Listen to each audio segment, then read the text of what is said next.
with concentric circles, just like the one you see behind me.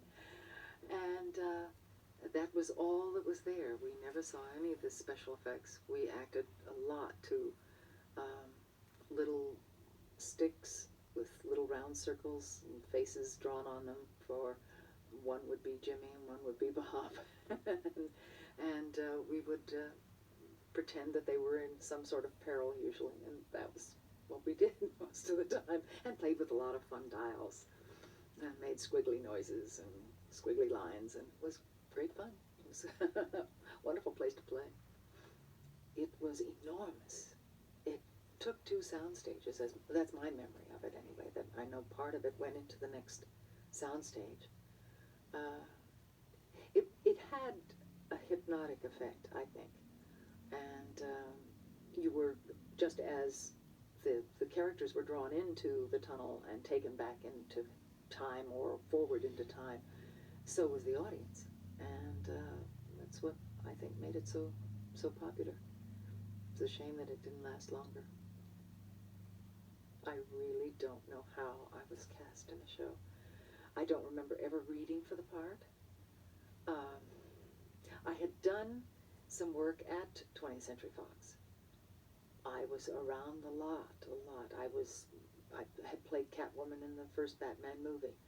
I had done a movie, I think I had done a movie with John Wayne and Rock Hudson. And I had done A Land of the Giants. Now, as to where that was in the time frame of Time Tunnel, I honestly don't remember. I haven't done my homework. As far as putting everything chronologically together in my life, I've just begun thinking about writing a book, so I haven't done any really heavy-duty work on it. But I don't remember ever reading for the part. I don't remember meeting Irwin until I was on the set. I honestly have no memory of meeting him prior to playing Ann MacGregor. My major memory of Irwin is a wonderful memory. He's on a ladder, and he has a metal bucket and a hammer, and he's whirling and whirling and whirling the hammer inside the bucket, making a horrendous noise, wanting and generating, because of this, using this, energy on the set, and noise, and things were happening, and this was what was going on, and he was yelling and screaming and saying, "This is what is happening now. You react to it." And all of the extras, all of the atmosphere, the performers, the guest stars, all of the people, because this was not being done in the tunnel. This was part of one of the scenes. I think it was the Titanic, but I'm not really positive. But there was a lot going on, and there was a lot of mayhem and madness. And he was generating this because it was being filmed without sound, so that he could say anything, do anything, but that the cameras, and I think there were 2, maybe 3 cameras working at the same time, getting all of this, people running and yelling and screaming and yelling and jumping and doing all sorts of things. And he was generating this incredible energy, and it was electric, and it worked. If someone had said, "Well, this is the way you do this," I would have said, "Oh, I don't think so. It wouldn't work," but it did. It was so wonderful. He used it one other time that I remember.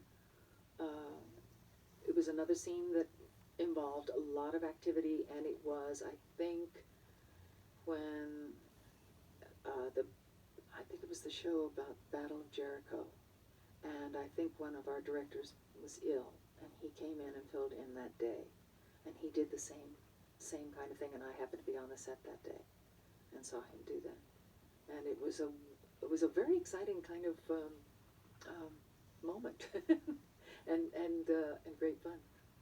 The other memory I have of Irwin is I had begged him, did I have to wear ringlets? He wanted, for some reason, he wanted ringlets, or that the hairdresser did, or someone did anyway.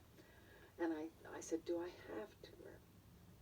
And he said, yes, it's yeah. I said, well, wear just a little more makeup.